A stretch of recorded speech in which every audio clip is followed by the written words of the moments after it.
right there. Hey, Tactical Rifleman Nation, before we get into the video, I just want to take a minute to thank companies that help support our channel. Without them, we couldn't bring you the great videos that we do every week. This week, I want to thank Sportsman's Guide. All right, guys, what's up? Welcome back to Tactical Rifleman. Randy and Emery here, and we're reviewing today EDC fixed blades, but it's not like our favorite of all time. These are specific knives that were sent to us for this purpose. So we tested them out. We did some cutting, stabbing, slashing, et cetera, et cetera. We cut rope. Yep. Let's see, we cut rope, we cut some meat, we cut some paper. Yeah. Afterwards to make sure they're still holding an edge. The majority held an edge, right? Because it's not like we cut that much with them and really abused them that long. Maybe in the future, if people are interested enough, maybe we can do a follow-up. Let's go to these. We got two of the same buck they're two of knives the there. same. So That was my bad. let's go to the. We just need to pick one up. This is the buck knife, and I've had buck knives.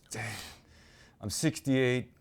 I got it when I was 12 years old. The old buck knives. I've had them forever.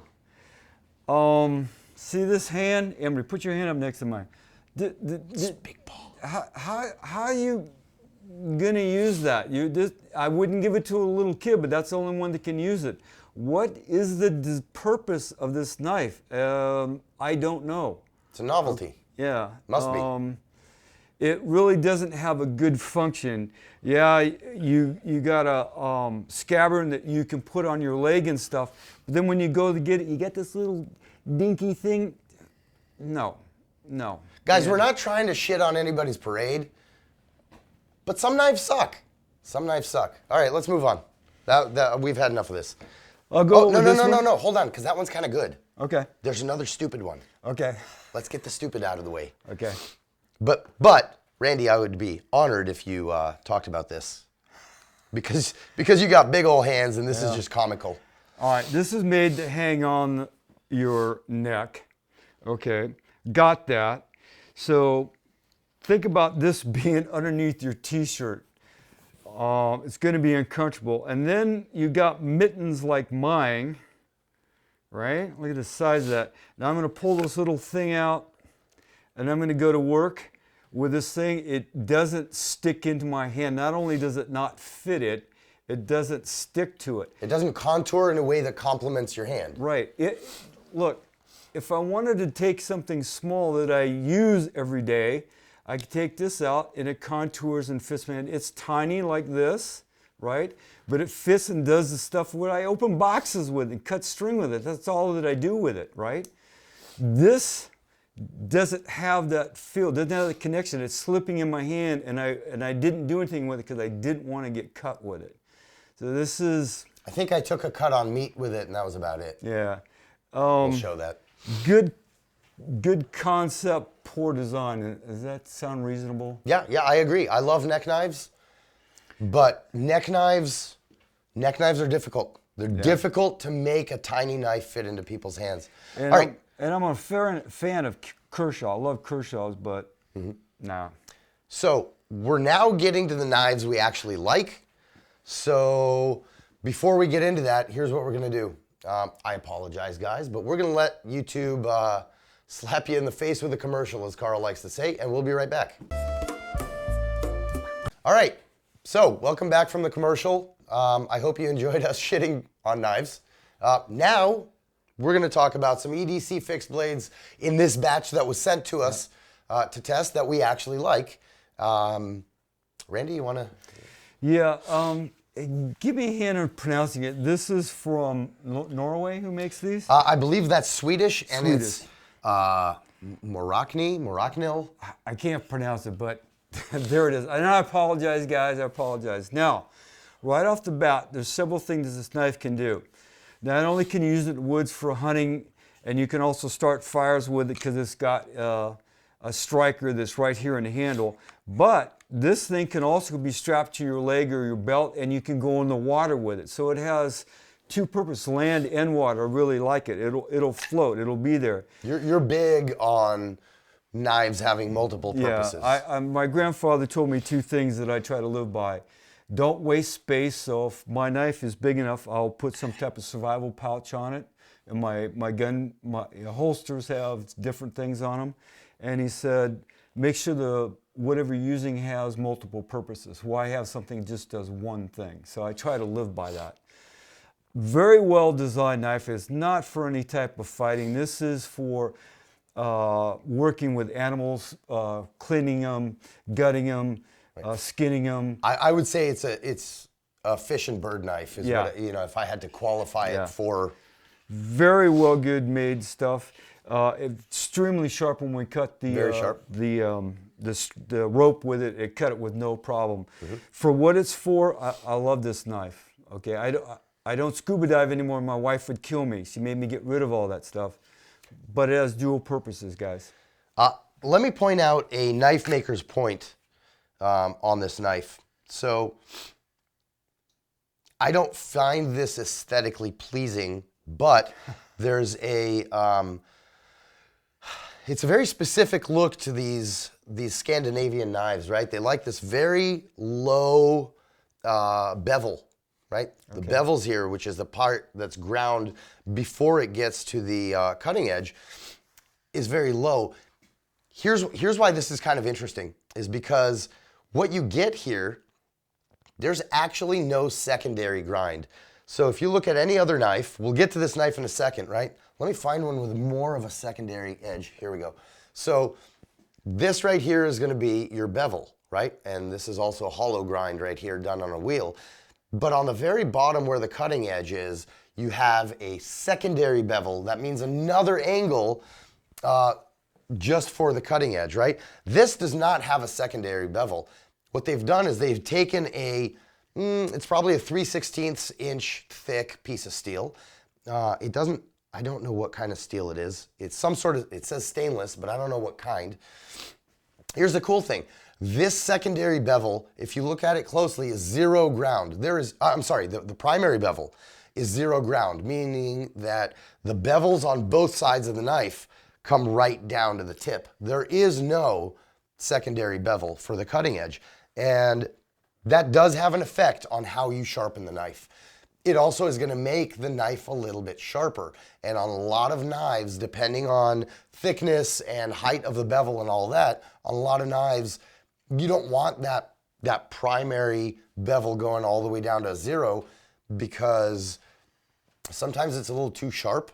And I know you're going, oh, what, too sharp? A knife can't be too sharp. Yeah, it can be, because if it's too sharp, it's going to dull too fast. Yeah, that is a problem. But I love sharp knives. But the other thing is, when you're sharpening it, I've got more of an edge I've got to keep my knife on without changing that angle that he showed you. When I'm sharpening, I got to sharpen this whole thing, the same grind.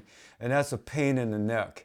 But I do like this knife. It's a pain in the neck, but if you do it correctly, let's say this is my stone right here. If this is my stone and you do it correctly, the way to sharpen this knife, right now it's laying on the flat, okay? But if I push down on this right now, it is incredibly easy to find that cutting edge. He says that I can do it from my right to my left perfect with a stone like that. That's why I do it in my hand. But when I go from my left to my right, I'll change the angle of the blade. I hate you. Put that away. It's a cool knife, right? Rubber grip, rubberized grip. Yep. Totally waterproof, like you were saying. Cool stuff. I don't know what they cost. I would say this is a good option, and it's most likely pretty cheap. I like this. Okay. I'm going to let you go over because you like 3 of these favorite knives. So I'm going to let you cover them, because you did some good work on them. Let me cover this one first before we get to absolute favorites. So this one is also by Kershaw. Actually, maybe you should cover it, but because this company you particularly like. So this Kershaw blade, it kind of has a little bit of that Bowie look, although it's much smaller than a Bowie, and there's no guards and all that. But for the record, by the way, all of these, except for the one we just talked about, these are all full tang knives, meaning that the same piece of metal that makes the blade goes all the way through full width of the knife, right? That makes them stronger, And as a knife maker, I'll tell you, it makes them easier to make, which is not a bad thing. That's a good thing. Makes them cheaper to manufacture, right? Excuse me. So this is a Kershaw blade. It's made out of D2 steel. D2's been around forever. And people now, they like the fancy stuff. Oh, S30VN, QPR, whatever. I love D2. D2 is bomb-proof. Super high vanadium, super high carbon, high chrome. D2, just so you know, I'm going to geek out with you guys for just a second. D2 has, I believe, 11 to 13% chromium, okay? At 14% chromium, a steel turns into stainless steel. Oh. So D2 is like this much below being a stainless, which means it's pretty much stainless, right? So you may get some surface rusting on D2. I've never had a D2 blade really rust. Nice length. It's what? It's about a 5-inch cutting edge. Got a nice little drop point, nice gentle upsweep, which means, you know, can you fight with it? Yeah. The jimping, to me, the jimping here is a little bit close in. I like my jimping further out. One thing that makes me not say this is one of my favorites is they kind of have a grind up here, right where I want my thumb. It gets thinner. So not big on that. This would be a great knife for hunting, right? I mean, you can put your hand up here. You can do your skinning. You can do all that stuff. It's pretty comfortable. It's very, very slim. So it's light, it's slim. It's an excellent steel. You got this kind of acid washed look, a very gentle acid washed look on the outside. It's a nice knife. Yeah, it wouldn't be one I'd fight with because there's no way to retain my fingers from coming forward on it. So Sure. This would be a good hunting knife. And you're right on the jimping. God, I can't get that right. It needs to be further up. One, we have bigger hands, but it needs to be that way. Real fast, I want to cover the sheath that this is made of. This is injected molding. Then when I set this in there, when I have my sheaths made by Red River Tactical holsters, they clip in and I can go upside down and everything else and they won't come out of there. What I don't like, unless I was mountain climbing or doing airbornes, I don't want to have to unsnap this right here. Yep. I don't want this flapping around. This is nylon. You can make them where they have clip. None of these, wait a minute. Yeah, there they go. This has a clip that can go onto your belt. And this is going to bang around. Now it has one advantage, and that is if I'm going to put it on my personal belt, and then it goes, my gun belt goes over the top of it, I can still get to it. That is an advantage of it. But this, like this, is a lot easier and simpler, and it carries your knives better. And when you lock this knife in, this one here, this sheath, it stays locked. This, you know, they do, may I see that sheath a second, please? So I totally agree with what you're saying, but they do have holes here for mounting, these slots and the holes. You know, you can make it work with other clips. So at least they did think of that, right? Now there's one other thing you can do with this, and I can't pull my sheaths off, but I take, what are they called? They're magnets, they're called earth magnets. And I super glue earth magnets to my knife. So then when I put this in, because this doesn't lock in that well, that earth magnet holds it, gives it that extra retention Little more I need. retention. Because the last thing I want to do is have to undo this. I agree. I don't want that at all. When I want to grab my knife, I want to grab my knife and not fool around with that. That's agreed. Sorry. Overall, we like this knife. Though. Yes, I do. Pretty good knife. All right, cool. Well, here we go. We're left with the two. Yeah, go Would you for like it, man. to Well, take a stab at one of them? This is by, I can't even know if I can pronounce that. Civivi. Yeah. I'm going to say it that I think we're pronouncing it correctly. Yeah, please forgive me. I love this knife. It cut phenomenally well. Meat, it cut like nothing through the rope. It's got a retention for right here for my finger really good. The Jimping? Gimping is forward like we like to do, so we can keep our thumbs forward across here like that. I love the feel of this into my hand. I love the balance of this knife. This knife I would fight with. This knife I could take hunting also and doing stuff. It's going to be a little bit different trying to use the tip, so I'd use a little bit. Not really a good smaller, skinner. No, but it will be a good camp knife, and it definitely one, if you needed to use it in a fight, you could, and even using the back grip on it. And also, one of the nice things, like on a back grip, if I don't have my thumb here, this can be used for pressure points on people that I like to use without doing them any harm. I can use a pressure point. It's excellent for that, and it will also break glass.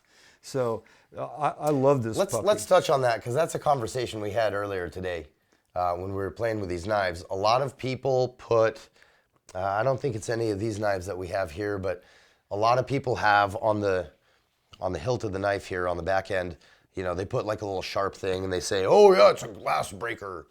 Guys, that's bullshit. If you have a piece of knife sticking out of the back of your hand, you can break glass, okay? I just wanted to touch on that because you had mentioned it. But this is great for pressure points. What I learned to do on pressure points, and then I get my knife in my hand. I guarantee you're going to do what I want you to do without me having to stick you with a knife. All you have to do is ask, Randy. So, all right, couple more things on this knife real quick. First of all, look at this. Aesthetically, this knife is beautiful. It's beautiful. It's pretty. Yeah. You know, I want to take her home and hug her. It's just, you know, the lines on it. What this reminds me, actually, both in design, in function design, and in aesthetics, is the modern chef's knives. Oh. And so what you have is a totally flat blade, but you see there's just a little bit of belly here at the end.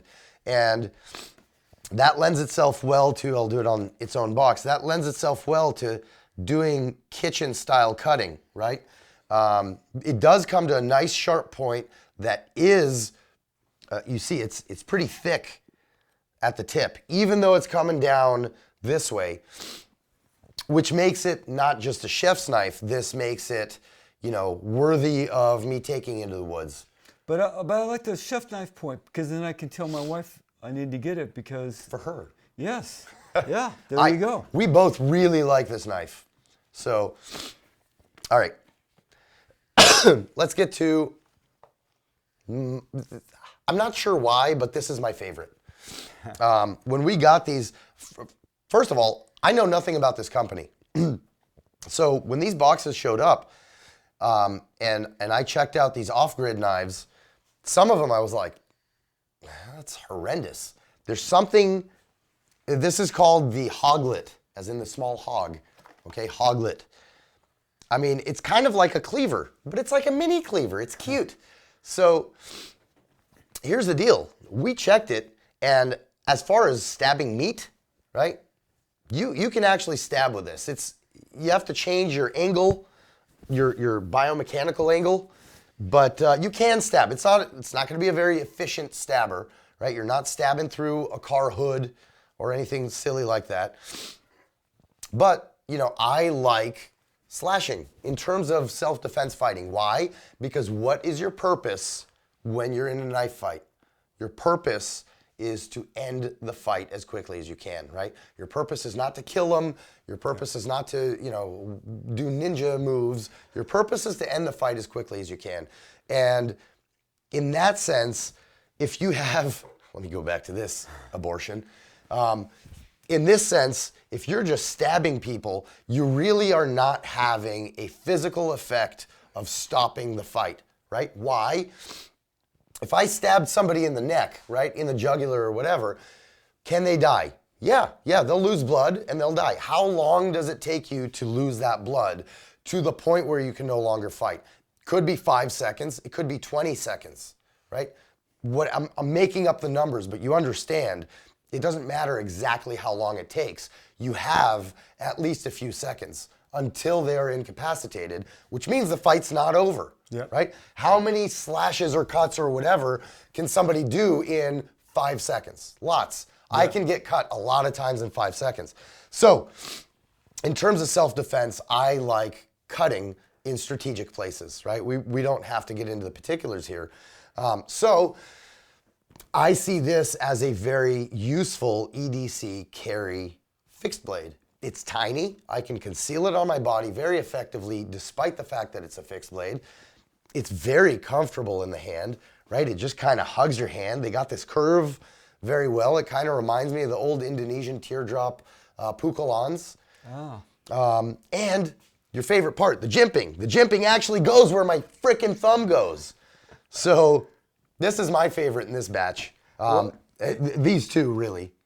But I love everything you said about this is a good knife. Not only could I use it to fight with, but this could be my everyday carry, like my small knife I have on there. I mean, this can do a ton of different stuff with it. Yep. But And look at how deep the finger groove is. When you slice the meat with it, when you see the video, I was taken back. This is badass. Yep, this is a D2 steel.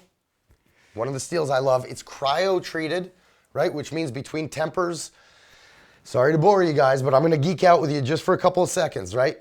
Hardening and tempering a knife. You bring it up to critical temperature, depending on the steel. D2, I believe, is 1,875 degrees Fahrenheit.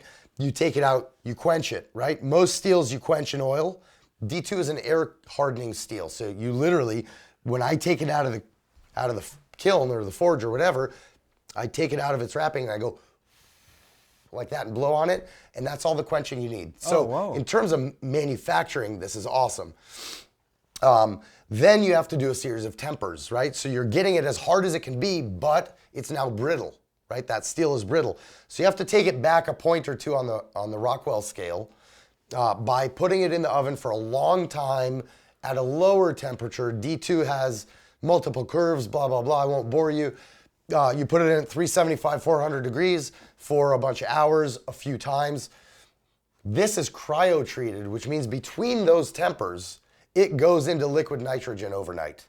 And that helps align that crystalline structure even better. So all those little outlying molecules actually get pushed back in, and that makes a stronger knife.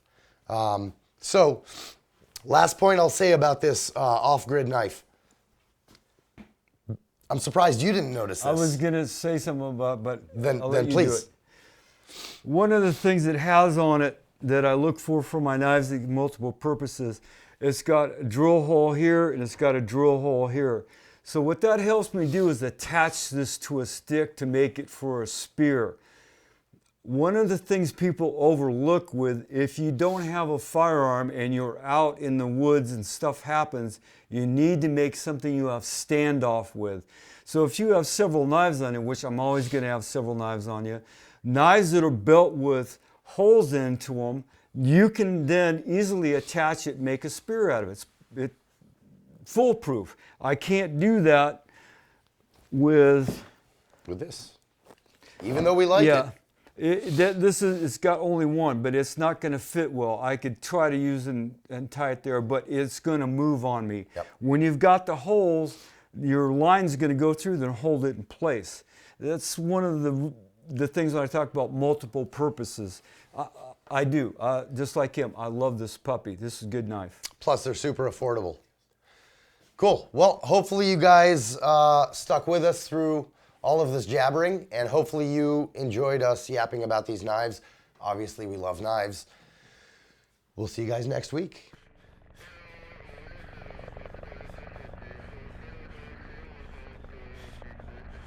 If you like this video, make sure to like, comment, and subscribe. Also, make sure you follow us on Facebook, Instagram, and Twitter so you don't miss out on anything.